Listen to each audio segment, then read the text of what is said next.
Morning Business. Allez Nicolas, le message... C'est bien que ça nous fasse rire, c'est bien que ça nous fasse rire. Oui, on est là pour ça aussi, pour se détendre tout en étant très sérieux et en réfléchissant, par exemple, sur cette politique économique du gouvernement, avec l'affichage de la stabilité, de la continuité, Bruno Le Maire, renforcé encore à Bercy. Voilà, c'est ça. Pour moi, le vrai message économique du nouveau gouvernement, c'est show must go on. C'est la continuité, il n'y a pas de grand soir en économie. Et, tant mieux, non ? Mais c'est comme ça. La stabilité, c'était pas une vertu française. Oui, mais enfin, à Bercy, si vous voulez me faire dire que la politique économique qui est menée n'a pas quelques carences en termes de contrôle des finances publiques, en termes de réforme de l'État, qui sont quand même des terrains économiques, donc continuité dans ce que nous connaissons. Alors même une priorité, parce que quand même Bruno Le Maire, dans l'ordre protocolaire, passe de la 8e à la 4e place, et puis il est le patron. Olivier Dussopt, lui, il est ministre délégué, il va traduire en articles concrets dans la loi de finances 2021 les éléments du plan de relance qui vont être décidés et arbitrés par le ministre de l'économie. Alors, autre message, il y aura bien une réforme des retraites. Elisabeth Borne est là pour ça. C'est elle qui a quand même réussi à mener la réforme de la SNCF. C'était pas gagné. Et de la RATP avant, elle était présidente de la RATP. Mais la réforme de la SNCF vers l'ouverture à la concurrence, mettant fin au statut, c'était quand même un gros morceau social. Elle y est arrivée, donc elle va se coltiner, j'ai envie de dire, la réforme des retraites. Et puis, s'il doit y avoir un événement, une surprise, c'est l'arrivée d'Alain Griset. On verra, mais en tout cas en termes de symbole, c'est fort. Parce que un ministre des PME, c'est fort.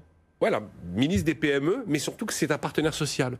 On fait rentrer un partenaire social au sein du gouvernement, puisque l'UDP est l'un des 3 syndicats de patrons qui aujourd'hui est considéré comme représentatif. Après, il y a quand même une grosse carence, un gros manque. Alors, je ne vais pas faire un procès d'intention parce qu'on aura des secrétaires d'État, mais autant on nous met l'écologie en 2e place du gouvernement, pas un mot du numérique. Peut-être vendredi avec le secrétaire d'État, vous avez raison. On pourrait imaginer que le numérique occupe une place relativement importante dans l'ordre protocolaire du gouvernement. Pas oublier que le numérique a quand même sauvé des millions d'élèves, des millions de télétravailleurs parmi des millions de téléconsultations. C'est vaguement le numérique qui a évité un crash absolu de l'économie française pendant la période du confinement. Et là, c'est quelque chose qui n'apparaît pas. Petit regret. Même si un secrétaire d'État probablement verra le jour. Enfin, secrétaire d'État, quand on parle du numérique, ça mérite un peu plus, à mon avis. Enfin, moi, je trouve quand même que le fait de garder à Bercy le même ministre pendant plusieurs années, mais ça n'était pas arrivé depuis Pompidou. Et quelque part, par rapport aux Allemands qui, eux, en général, sur ce poste-là, ont des ministres pendant 10 ans. Non, mais la stabilité dans l'incarnation de l'économie, ça, c'est évidemment, c'est plutôt préférable. Après, la continuité dans la politique qui est menée, il faudrait rajouter 2-3 petits curseurs qui manquent. Alors, peut-être que Jean-Marc Daniel va rajouter des curseurs et des qualificatifs, c'est ce qui nous faisait rire. Il veut rebaptiser le ministère de Bruno Le Maire en ministre de la dette et de la ruine. Et de la ruine. Oui, c'est-à-dire que la stabilité, moi ça m'inquiète quand c'est la stabilité dans l'erreur. Je vous rappelle quand même la formule célèbre, errare humanum est, diabolicum perseverare.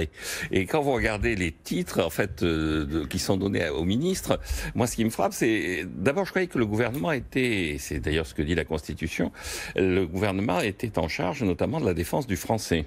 C'est l'article 2 de la Constitution. Et donc, vous avez un ministère de la participation citoyenne. Je rappelle quand même qu'en français, citoyen, c'est un nom, c'est un substantif. C'est pas un adjectif. Donc, déjà, ce nom n'a pas de sens. Donc, on fait une faute de français dans la dénomination. Attitude citoyenne, convention citoyenne, c'est une faute. C'est pas un adjectif. C'est attitude civique, convention civique. Alors, dans le langage courant, mais au niveau du titre du gouvernement. Bon. Alors, après, sur le fond, la politique économique. Sur le fond, quand on va après sur les titres, moi, ce qui m'a frappé, c'est d'abord le fait qu'il y a un ministre délégué au commerce extérieur et à l'attractivité. Et ce qui est intéressant, c'est d'ailleurs qu'il est délégué auprès du ministre des Affaires étrangères et non pas auprès du ministre de l'économie et des finances. Donc, vous avez une sorte de césure qui se fait au sein de la répartition des pouvoirs où véritablement l'action extérieure échappe de plus en plus au ministère de l'économie et pour être véritablement concentré sur le Quai d'Orsay. Mais dans ces deux ministères, qu'est-ce qu'on prépare ? Ministère de la relance. Donc, la relance en France, c'est simple, c'est dépenser sans compter et sans avoir les ressources qui sont en regard. Et l'attractivité, ça consiste à brader le patrimoine national pour préparer les dividendes qui vont être ponctionnés sur le revenu de nos enfants. Ça, c'est votre dada. Et oui, c'est mon dada.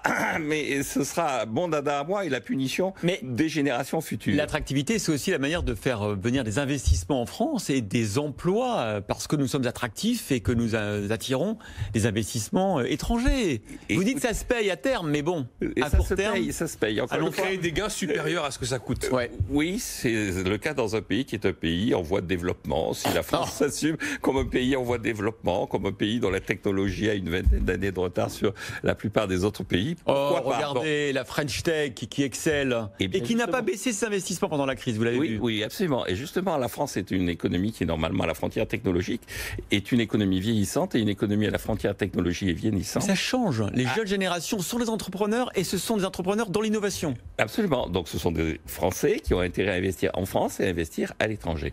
La dernière remarque que je ferai, c'est que derrière l'évolution du rang protocolaire qui a été donné au ministre de l'économie et des finances, je rappelle que celui qui avait fait le bond le plus spectaculaire, c'était Jacques Delors, qui était passé en 1983 d'un rang vers les 14-15e, vers toute la tête du classement. À l'époque, c'était pour redresser les comptes publics. Faire monter un ministre dans le rang protocolaire pour achever la ruine du pays, ça me paraît quelque chose d'assez malsain. Il faut reconnaître que le mot relance rime un peu avec dette. C'est vrai qu'il est objectivement... Ça dépend si c'est la relance en baissant les impôts de production. Oui, Marc, vous avez vu de la dette. Hein. Vous avez vu le... on peut pas tout... Alors franchement, le montant record. Baisser les impôts, ça vous plaît pas? Oui, ça me plaît, mais s'il y a en regard la baisse des dépenses publiques équivalentes. Le montant record de dette qui a été placé dans les 6 premiers mois de l'année par l'agence France Trésor, on a placé 170 milliards d'euros de dette en 6 mois, on n'avait jamais fait ça. Le ministre de la Relance, c'est objectivement ministre de la dette. Alors, ruine des générations futures, on va espérer que ce ne sera pas le cas. Mais Jean-Marc parlait des appellations, effectivement, au-delà de participation citoyenne. Ce qui m'a frappé, c'est que moi, il y a des ministères, je ne sais pas à quoi ils servent. La ministre de la citoyenneté, je ne sais pas ce que ça veut dire, et la ministre de la transformation, Amélie de Montchalin, transformation de quoi? Je n'ai pas compris encore.